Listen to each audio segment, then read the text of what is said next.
Okay, good morning, good evening, folks. This is the next session in Module 1 in our AI Foundations course. I think this is the last session in Module 1 where we're focusing on use cases and understanding the landscape. So this session is a special session focused around healthcare. So with that, our speaker today is going to be David Engler. So I'm going to hand it over to him. All right, thanks, Raphael. Welcome, everyone. So I thought, so before we jump into it, I'll just introduce myself. My name's Dave Engler, and I've spent quite a few years in healthcare and in data analytics on the healthcare side. So I spent about a decade. I did. I've got a. I did my graduate work. I have a PhD in biostatistics from Harvard University, and then I spent about a decade in biomedical research. And then the last few years I've spent kind of working within healthcare systems, within hospital systems, using data to build out strategy for hospital systems. So I thought, well, let's jump right into it, and I'll kind of give you a background as to what we're going to do here, and then we can, along the way, feel free to answer questions either just verbally or through the chat, and we'll try to address those as we go along here. So just a quick agenda here. I thought, the title of this is AI and COVID-19, but I thought it'd be helpful to kind of take a step back and just talk about AI in healthcare in general, and where some of the primary areas where AI fits into healthcare, and then it'll kind of set up the context for talking about AI and COVID-19. So that's kind of our approach here. We're going to be talking about AI. When you talk about healthcare, it's not just a single entity, right? There are multiple verticals, multiple kind of major subsets when you talk about healthcare. Some of those include, and this is not an extensive list, but some of the major ones include, hospital systems, which are an entirely different entity than, say, pharmaceutical companies, which are an entirely different entity than healthcare insurance companies. So we're going to be talking about those three, and then once we kind of have that foundation set up, I think that'll help the discussion on where AI is helping with the effort in COVID-19. So just a quick recap here. This is just one of many sessions that we're doing on AI foundations. We're going to keep kind of the technical jargon to a minimum in this one. When we talk about applications in AI, we aren't going to be getting into specific modeling techniques. We're going to save that for when we get into ML foundations, machine learning foundations, but we're just going to be talking about concepts broadly. And where we are right now is it's in the third session of the first module, and talking about an AI transformation journey, and then we have additional modules in AI foundations scheduled, and so you can. I assume that since you're here, you're already familiar with how to register for those additional sessions. If you have any questions, again, if you have any questions or are unclear on that, let us know through the chat or just speak up. All right, so let's talk about just healthcare in general, right? So really broadly speaking here. This is from our CEO. Our long-term vision is to change the world of health with AI. Health is wealth, and one worth saving the most with AI. So, our vision is, and we're not alone in this. There are many players out there whose vision is that the addition of AI to healthcare, it basically translates to saving lives. And I want to talk about that more specifically, right? Because sometimes when we say things like this, healthcare plus AI equals saving lives, right? If you're familiar at all, if you're out there and you're a physician, or if you're kind of, if you've kind of thought about this before, maybe you have a maybe you have a kind of a science fiction view of AI and all that can go wrong, and you're not quite sure if this is the future that you want, right? You're thinking that I'm not sure that I want my doctor to be replaced with some sort of robot, or I'm not sure that I'm not comfortable with AI, right? We can't even get cars to use AI right now completely. Are we sure we want to replace physicians and medical practitioners with AI? And I just want to clarify here that maybe someday down the road, maybe that's our future, but that's a very long way down the road. It's not really on anyone's radar. So when we talk about healthcare and AI, I want to talk about where it's being implemented now, and kind of want to reassure you that we're the people in healthcare are very much attuned to where it's plausible, where it's safe to use AI. Right, the top priority for anyone in healthcare is actually patient welfare, right, and patient benefit. We're not in a huge rush to implement AI where it's not ready to be implemented. But there are many places within healthcare where it's being implemented, being planned to be implemented. So this is just a brief list here. This came out from a report this year, talking to hospital systems and where they've already implemented AI, and where they plan to implement AI. And so you can see here, at no point here are we talking about replacing physicians. It's more kind of on the administrative side of things, kind of on the back end of healthcare, where maybe we're developing new treatments, and using data to identify new treatments for patients, right? Or maybe it's on the marketing side of things, or where I was working on the strategy side of things, like building out healthcare strategy in a most optimal way. And we'll talk about some of those more in detail as we go along here. But I just want to get that out in front, and just to reassure you that that the first and foremost priority of any healthcare system is to save patient lives, and that people within the healthcare spectrum are very much aware of any sort of risks associated with AI implementation, and probably more so than other industries, right? Maybe if you're in manufacturing and you implement AI, the risks you're talking about are maybe a failed product, right? And so you want to avoid that, but it's manageable, right? Whereas in healthcare, the risks are very high. And so for that reason, in some ways, AI healthcare has been slower to implement AI, and some of that's for good reason. But there are places where it's definitely being implemented right now. So let me just talk about some of those, right? And I'll just walk through some of these real briefly. So for example, right now, and we'll get into this when it comes to COVID, but it's very important for healthcare systems to understand where if there's a disease such as flu, using data to predict flu cases, within a given region or a given geographical region, right?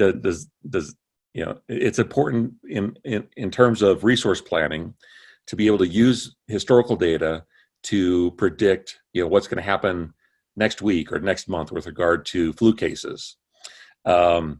Things like there are certain elements in hospital systems that are very resource intensive, and not only resource intensive, but also very damaging to patients. So, for example, patient readmissions is an area where that hospitals are very concerned about. If you're a patient in a hospital and you undergo a procedure and they're released from the hospital, it's a very poor medical outcome is if you experience complications and end up back in the hospital, right? That's something that hospitals are trying to avoid, but it's a big problem, right? Historically, and in fact, that's one of the ways hospital systems are ranked, right? If a hospital system has a very high rate of patient readmissions, it means that they're a lower quality hospital. And so hospitals are very much interested in identifying factors associated with patient readmissions and building out preventative measures to avoid those. Along those same lines, complications within hospitals are something that are costly, both in terms of dollars and in terms of patient lives. So sepsis, for example, is one of those areas. Where if you're in a hospital for whatever condition, and you experience a high level of infection, right, that's going to lead to complications. And if you can detect that early, or if you can prevent that altogether, that's going to be a very beneficial aspect that's going to lead to higher quality care. Aside from things like that, then there's just hospital management, and this comes into play when we're talking about COVID-19, right? We know this right now that that's a very important to manage a hospital's given resources. So that might be ICU beds, managing ICU beds, who's in those beds, who's not, and just managing the resources that a hospital has.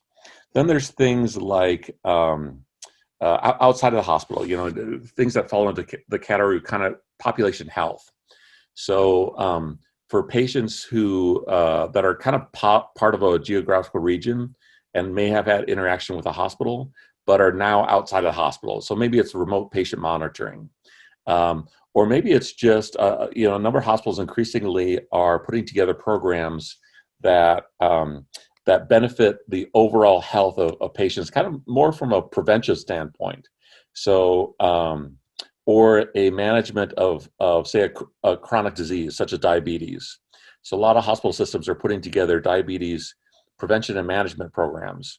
And again, so all these things we're talking about hospital systems will be using data to make better decisions. For example, with the diabetes patient management, what's worked in the past, what's the best way to manage diabetics, and what hasn't worked, and we're going to use data for that. And that's basically what we're talking about when we talk about AI in healthcare, is using data to make better decisions than we could from, say, guesswork or intuition. These are some of the areas we've had applications within H2O. We've worked directly with hospital systems, and these are some of the areas that we've worked with those hospital systems on. And we've talked about a number of these already. So again, if there's any questions along the way here, feel free to jump into the chat. But this just give you a kind of a starting sense of the broad range and scope of problems that we can use data to address within hospital systems.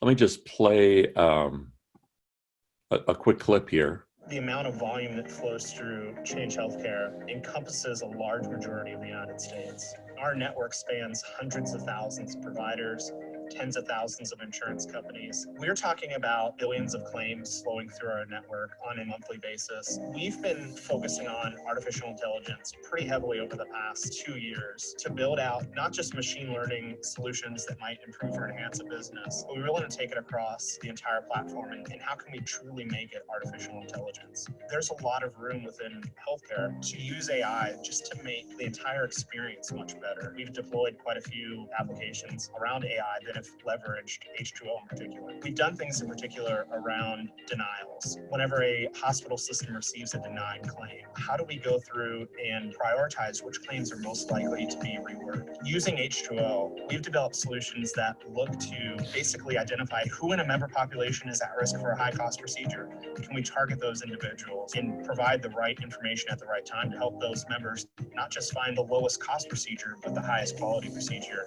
And for us, H2O has been the driver of building those models out at scale. We're talking about millions of members of claims. You can't do this with standard off-the-shelf machine learning open source techniques. H2O is the only solution that can do it for us. In the past, it was entirely possible that you were working a claim that just had no chance of ever being eventually accepted by an insurance company. Using H2O, we're able to build out models that said, anytime you select a claim to work, we know within a certain tolerance of the probability that you're going to be successful and what the actual value of the claim is. As we learn about the product roadmap and the different features that are being added, who's going to be the first to win the GPU race? For machine learning, H2O was the clear winner to us. Things like driverless AI and AutoML hit home for us because that's our exact mission, is that we want to be able to iterate as quickly as we can. We don't want to spend our time trying different hyperparameters. And we definitely want to be able to use tools that are fully integrated where we don't have to touch things. Driverless AI is a really good example of having, a Docker solution that we don't have to fiddle with anything. It's just ready to go on the GPU. For us in particular, that's one of our most important things that we're looking for as we're developing our AI strategy moving forward. Using driverless AI, we know we're going to hit the latest and greatest techniques, not just as a buzzword, but because they actually do work better.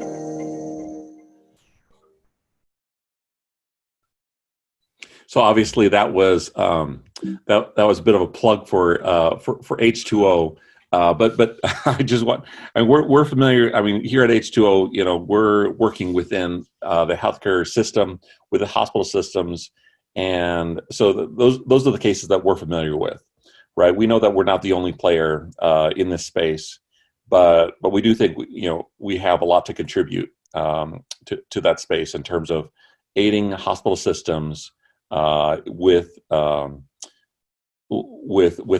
very real problems that they're facing, right? The very real challenges that they're facing, and using data to help those systems.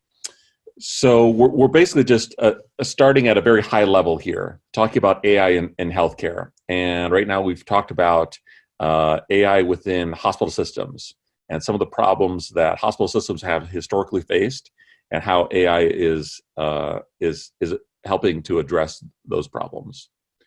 So there will be, and I just want to remind you that there will be a recording of the session distributed to all participants. So if you're worried that you missed anything, you'll be able to go back and watch the recording. All right, so that's hospital systems are one big player in the healthcare space.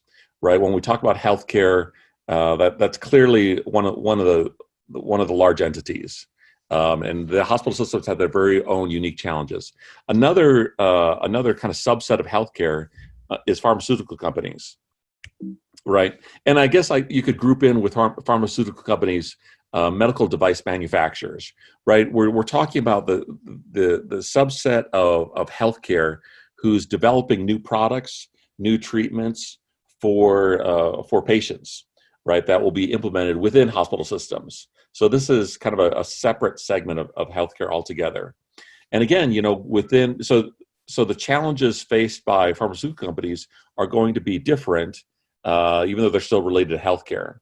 So and these are, again, what we're looking at here are the major challenges faced by many players in this area, by many pharmaceutical companies. These are historical challenges, and what we're trying to do here is use data to help those entities make better decisions. So these are problems that they've faced for many years. So, for example, personalized healthcare or personalized drug development is an area that's kind of it's kind of the ultimate objective, right? So can you develop medications that are going to be targeted to specific individuals? It's one thing to give everyone the same medication, for a given problem, and that's somewhat effective. But a much higher level of efficacy is going to be established if you can develop treatments that are personalized to individuals. Now, maybe that personalization just comes through looking at a person's kind of clinical characteristics, age, gender, medical history, but maybe it also is based upon their genetic makeup. And a lot of players are trying to develop customized treatments around a patient's given genetic makeup, and that takes a lot of data, and it's a problem that's going to have to be solved with data. So other challenges that pharmaceutical companies have faced in the past is identifying patients who are good candidates for clinical trials. So, if you've got a new treatment or a new drug under development, and how do you identify patients across maybe multiple hospital systems, maybe multiple geographical locations, who would be good candidates for that clinical trial? Addressing clinical trial effectiveness. There are a lot of complications when it comes to addressing effectiveness. I mean, obviously, the simplest approach would be just to run a clinical trial, and at the end of 6 months or at the end of a year, identify who did between the two patient populations, who did best, between those two. But there are complicating factors, right? So within any clinical trial, no two patient populations are going to be exactly equivalent, right? So the people on a new treatment versus the standard treatment are going to have some differences. So how do you adjust for those? How do you account for those differences in addressing efficacy? Likewise, it will likely be the case that along the way, you're going to want to make assessment of how the clinical trial is doing. So one thing that happens sometimes is clinical trials are brought to an early end, either because of negative outcomes or because of positive outcomes. And so addressing that in a systematic, rigorous approach, AI is an excellent candidate for that. Try just in drug development, right? Percentage-wise, there's a lot of money that goes into drug development, and very few successful products come out of that. In fact, we can talk more specifically about some of these issues. So, for example, pharmaceutical company R&D, it's a very long and arduous process. 5,000 drugs that begin preclinical testing ever make it to human testing, right? So a lot of money goes into R&D, and return on investment is very low, in terms of the total amount that goes into R&D versus the number of successful drugs that come out. And so using data, using AI to make this process more efficient, more effective, is something that's very much of interest to pharmaceutical companies. So in addition to that, there are some challenges in the R&D pharmaceutical landscape, right? There's actually an increased cost to bringing drugs to market now, increased regulations, increased R&D. There's increased competition.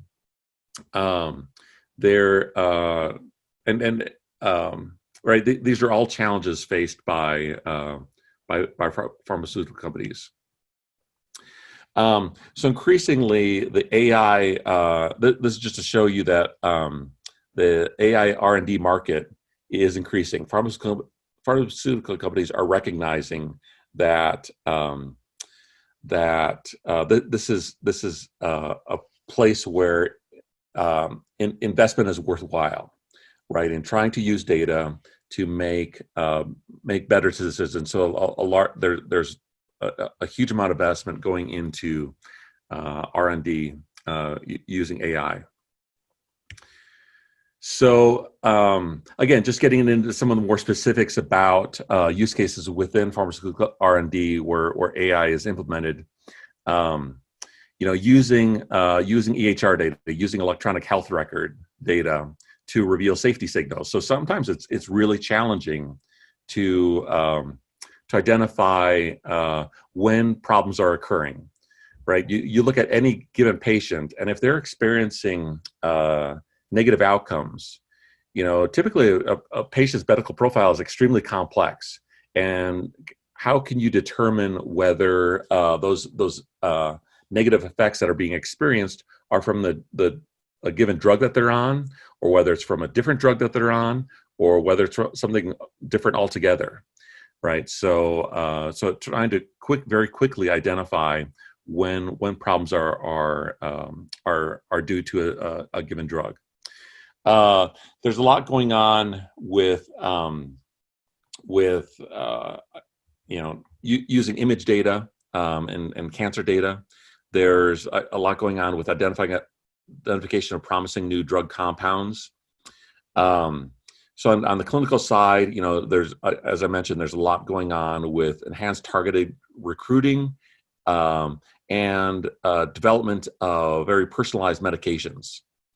And then, at the end, after the clinical trial, there's a lot of work going on in assessment of how that clinical trial went, how effective that drug was, and there are complications in that space as well. So a third big segment of healthcare, when we talk about AI in healthcare, another area altogether is health insurance. And so sometimes it's easy to conflate, for someone not familiar with healthcare, we kind of think about insurance companies and hospital systems kind of in the same breath, right? But they really are two different entities with two different objectives and two different sets of problems. So when it comes to AI in insurance, these are some of the problems, right, that we're facing. So one is identification of fraud. Okay, so unfortunately, this is a very very real problem in life. Is that there are a few bad apples, right, who are submitting fraudulent claims. And so, can you identify as an insurance company when those claims are fraudulent? Like what kind of data would you use? What kind of patterns in the data would suggest that someone is submitting fraudulent claims? Some of the problems faced by insurance companies are just problems faced by any company. So how do you price your product, right? What's an appropriate pricing strategy for your product? How do you retain your customers? And then how do you value your customer? Other areas where insurance companies are using AI is just kind of in conjunction with hospital systems. So I mentioned that these are two different kind of systems altogether: hospital systems versus insurance companies.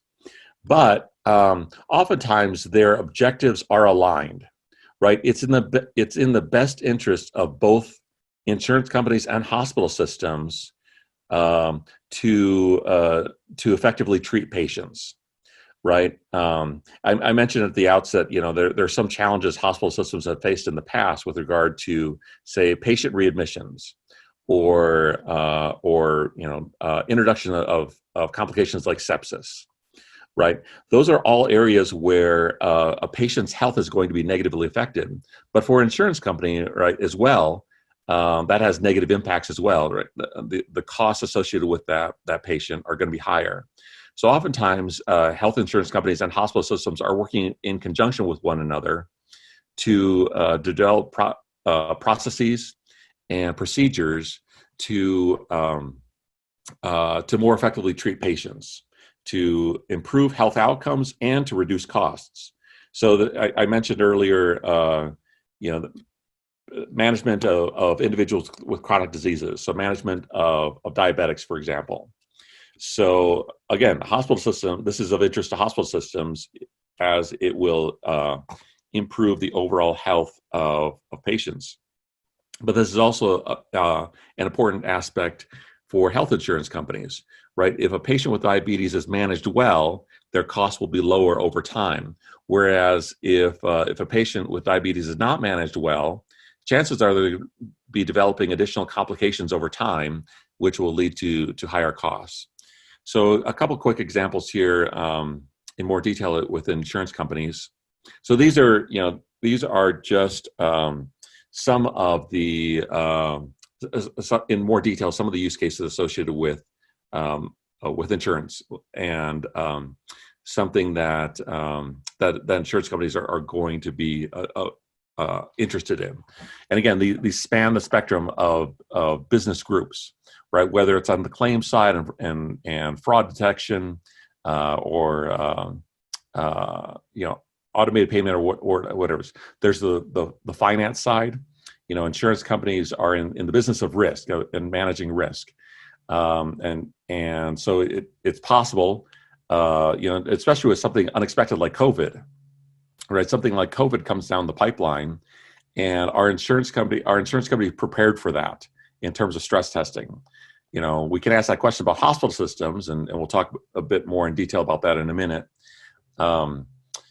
Whether hospital systems are prepared for something unexpected, and as we've seen in just in the news, some are more prepared than others.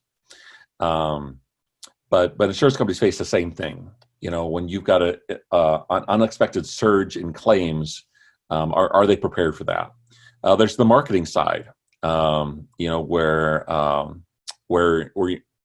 and then this is going to be similar to any other business. Questions associated with customer retention, customer satisfaction, and whatnot. And then there's the underwriting side and operations, right? These are all areas where we're going to use data to address very challenging problems. Let's just talk about one of these in a little bit more detail. So, for example, detection of fraud in health insurance. There's actually a big problem. Healthcare fraud accounts for about 3% of all healthcare expenses, and that nationwide, that at least here in the U.S., that turns out to be about $68 billion per year, and detecting that fraud can be very difficult. So what you're going to do is you're going to use data you're going to use AI and data to identify patterns in historical data that are associated with fraud, and then you can in such a system you can red flag certain claims as potentially fraudulent. So this is an area where health insurance companies have really struggled to identify how to know when a claim might be fraudulent, and they're definitely using AI to drive this right now. So if they can identify fraudulent claims, this results in dramatic savings. All right, so these are just from a broad perspective. We've been kind of at a very high level here. We've just been talking about AI in healthcare, and from our perspective, from H2O's perspective, we are currently actively involved with a number of companies across these different segments of healthcare, right? So hospital systems, insurance companies, pharmaceutical companies, and these are actual savings that we've been able to provide. So it is important with AI to be able to identify ROI, right? And any sort of implementation of AI will be an investment, and it's important at the outset to identify, will ROI be identifiable and measurable. And so that when we go in and work with companies, this is something that's very high on our radar and their radar, right? They're investing in us, and so any AI platform that you're going to be going with, these should be objectives that are on your mind, right, on your radar. right? As you're investing in an AI platform, what sort of ROI could be expected, and does the platform have a historical record of providing ROI on that platform? All right, so that's kind of a real high-level, broad overview of some of the application areas of AI in healthcare. Let me just pause here, see if we've had any questions along the way. Yeah, please note that U.S. health system is different than those in other countries, especially EU ones. Exactly. I mean, that's a great point.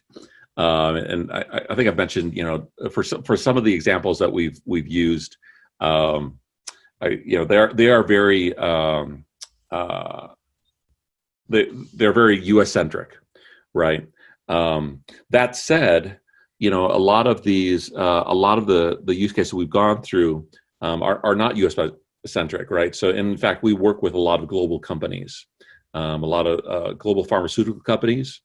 That they have the same challenges globally that we do here.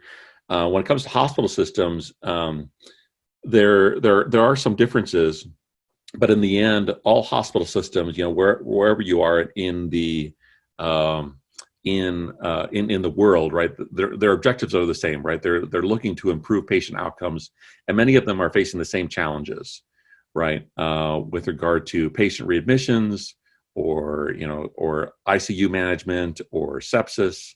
Some of the things that have plagued hospital systems here in the U.S. have plagued them globally. The biggest difference will be kind of on the insurance side, in the insurance sector. But even then, there are some common challenges, right? So regardless of where you are, and regardless whether you have a single payer system, those entities charged with managing that system are going to be interested in identifying, say, fraudulent claims, or minimizing costs while at the same time maximizing patient outcomes. So yes, there certainly are some differences, but some of the challenges that each of these sectors face are common across the globe. David, there's a question coming in. Can you see that, or should I read it to you? Let's see. I can read it to you. Yeah, go ahead. Oh, in the Q&A. Yeah. Please give any example of anomaly detection in insurance areas. I think fraud detection is a different use case than anomaly detection in insurance. Franklin, were you going to answer that? I just see a note here that Franklin was going to answer this question live. No, I'm noting it. You're answering it live. Oh, got it. Okay. So that's a great question. So anomaly detection. So yes, fraud detection is different than. Actually, I think fraud detection could be viewed as a subset of anomaly detection, right? You're looking for patterns that are outside the norm. So from an insurance company perspective, so anomaly detection, you could imagine that's going to be relevant across hospital systems, across pharmaceutical companies. You're looking for something that kind of is outside system norms. So for an insurance company, it could be, COVID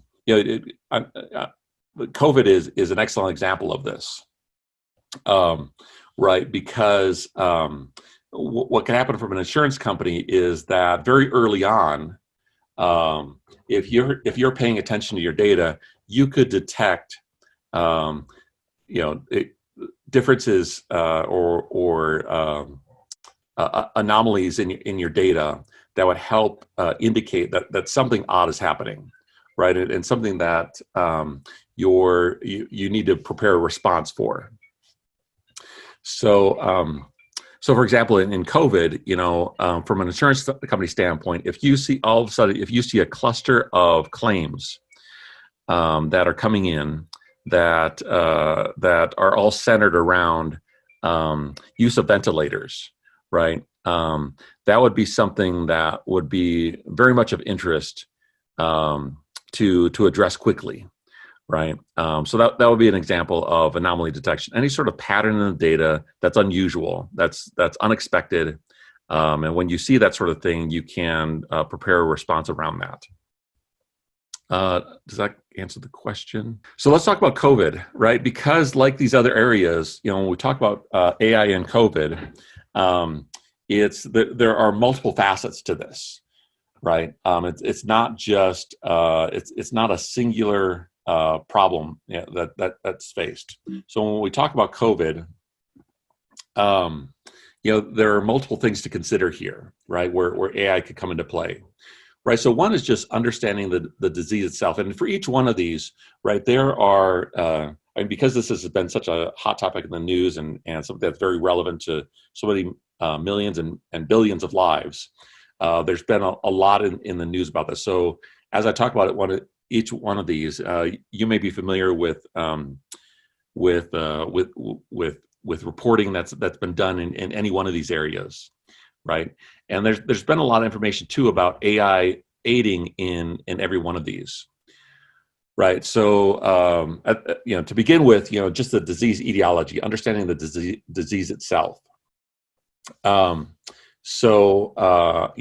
Using data, using AI to understand the disease itself, how it's being transmitted, right? How it's kind of what its lifespan is, the role of antibodies, so just understanding the characteristics of the disease itself and how it's the same, how it's different from previous pandemics or previous virus-based illnesses. Then there's, the big topic in the news has been hospital management. And this is something that's very, very challenging, right? So you've got, for any hospital systems, you've got a limited number of resources. So whether you're talking about ventilators, whether you're talking about PPEs, the personal protective equipment, whether you're talking about just beds in general, hospitals, total available beds, or whether you're talking about ICU beds, and trying to figure out how to best manage utilization of those resources. Along with that, right, you've got other areas of the hospital that are affected by COVID, right? So one of the actually, I think if you're familiar at all with healthcare, you're familiar with that. Actually, right now, I mean, maybe intuitively you think, oh yeah, with COVID, hospitals are going to from a financial perspective, hospitals are going to be doing very well. But actually, it turns out that that's not the case, right? Because COVID consumes a very focused area of resources, and a lot of these other areas of hospital aren't functioning well, right? So whether it's elective surgeries or whatnot, patients are not coming into hospitals, and hospitals actually through this whole process are losing a lot of money. So AI has also come into play a lot with patient treatment, developing patients for treatment. Again, you can imagine that, or you can see that across the globe here, we're collecting data on patients, and COVID, speaking, is still a relatively rare disease. And so for any one hospital system, it's going to be highly beneficial to draw data from around the globe and see, what works and what doesn't. And obviously, this has been a big part of the news as to, in terms of medications, in terms of, treatments within the ICU, what's effective and what's not. In order to do that, you've got to make sense of patterns in data. And any one person, is just going to have access to anecdotal evidence.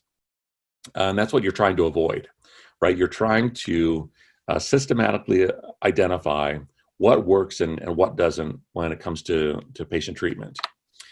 There's a lot of information around public policy, right? What works and what doesn't. Whether it's closing down, given areas if there's a hot spot, or whether it's implementation of masks, or whether it's very limited intervention by governments, right? What works and what doesn't. and what are the impacts of that. Obviously, there's a lot going on with vaccine development, and this falls to the pharmaceutical side. All the things that we were talking about on the pharmaceutical side around vaccine development are part of the response to COVID. And then there's the economic impacts, right? This is something that is kind of outside the realm of healthcare decision makers, but it's something that's very real, and people are using AI to identify what are the economic impacts, and I can talk about that in a minute. So here at H2O, and again, we're not by far, we're not the only player in this area, but we've been building out a lot of efforts around COVID, and I actually just wanted to share briefly with you some of those. So let me jump over to one of our platforms for this. So we've developed a number of apps around COVID, right? So and these kind of span some of the different spectrums. So for example, one of the apps that we've developed is demand sensing. So if you're a manufacturer of a product, right, and this is kind of in the realm of economic impacts. So this is not a piece of any sort of the healthcare puzzle. But if you're a small business, or if you're a manufacturer, using COVID data, can you assess what the impact on the demand for your product will be? Let me just quickly show you some of the other one of the other COVID products that we've developed here. Oh, there it is. It was right up to the top. So, and again, I'm not going to get into the specific modeling strategy here. Maybe that'll be a piece that we can get into more detail when we get to ML foundations. But I just want to kind of show you what goes into AI, right? What goes into AI application. So, particularly with regard to COVID. So in this case here, we can select different states. And so we have New York, and maybe I'll pick Arizona. Those are two states on very different trajectories right now with regard to COVID. So we've got these two states here, and then we've got what are called hyperparameters, or just, and essentially what this is are just underlying details, all right, with regard to the characteristics of the states we've selected, right? These are inputs into the AI model. And again, we can adjust these. I'm just going to accept defaults here, but I'm just going to accept the defaults. But this is something that's going to be a part of any AI platform, right? It's just inputs. Here for New York, we have one of the inputs is the number of available hospital beds, number of available ICU beds. Similar for Arizona, for Arizona there are a different number of hospital beds, a different number of ICU beds. These are all inputs into an AI platform. And if we can run an analysis on that for these two states, it's going to go out and it's going to pull the latest data on these platforms, right? Because these are and it's pulling from multiple sources here, but all of these data sources are being updated each day, so it has to go out and update the latest data. So it's done that for New York. Now it's going to go and do that for Arizona. David, there's a question happening. Is it possible to predict any other pandemics with AI, or how is this applicable to things beyond sort of COVID? It certainly is, right? And in fact, we've used some data from other pandemics to kind of model what's happening with COVID. The challenge with any sort of prediction problem, right, is that you need data, right? To use AI, you just need data. And so this is one of the reasons at the outset here with COVID, there was a lot of confusion about what was going to happen, what the future was going to look like, right? Because we didn't have a lot of data. When it first started, you had very limited amounts of data. You didn't know what treatments were effective. You didn't know how fast it was going to spread. There was a lot of speculation around all of these different areas. Some of that speculation led to fear and uncertainty. So certainly with any sort of pandemic, you can do the same sort of modeling, but the more data you have, the better. And so you can see that with the applications we've developed, it's just clear that the more data we have, the more accurate our predictions have become. So, for example, and let me just kind of jump to these cases here. So some of these things coming out of an AI model will be, forecasted cases of COVID-19 for New York, forecasted deaths for a given region. We can see that here, how that's going to differ for New York versus Arizona, right? They're on two very different paths here in terms of number of cases. One of the things that's important here from a hospital management standpoint, if we go back to New York, we can see that there are problems here, but in terms of hospital capacity, right? It doesn't appear that New York is in danger, at least in the short term, of exceeding their hospital capacity in terms of total bed count or ICU bed count. However, with Arizona, it appears that their capacity will soon be exceeded within the next few days, perhaps even. But these are just elements of elements that come out of kind of an AI platform, things that you can do with historical data and map out what the future is going to look like with regard to these different aspects. We've got 5 minutes left, and so let me just turn it kind of over to the questions. I saw a couple other chats come up and windows. Are the apps available for us to try? Contact us on that.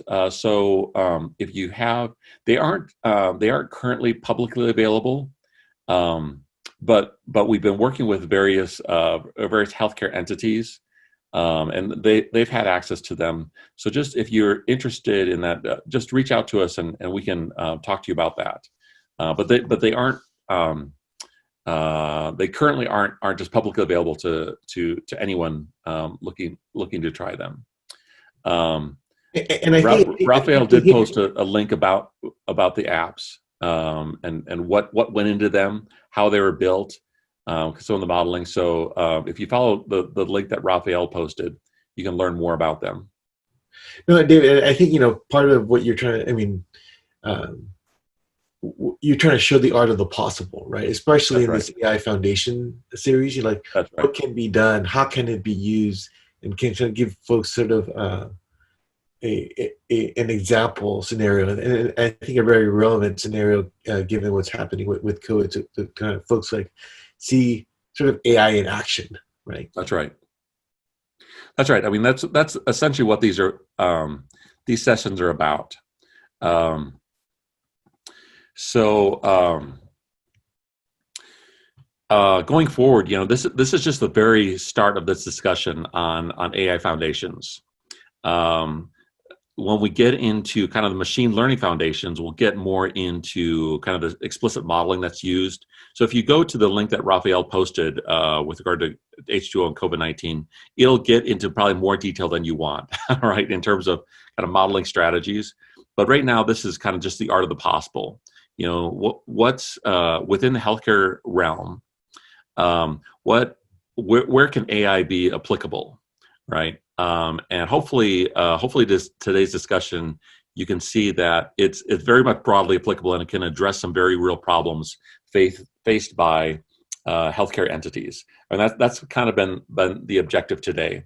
But please reach out to us with additional questions. We hope you'll stick around for some of the other foundations courses, and we'll be getting into more and more details about kind of some of the implementations, both of what we've done and what other groups are doing out there in terms of implementing AI and machine learning.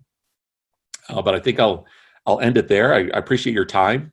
Raphael, are there any other additional questions that you want to address, or I'll turn it over to you.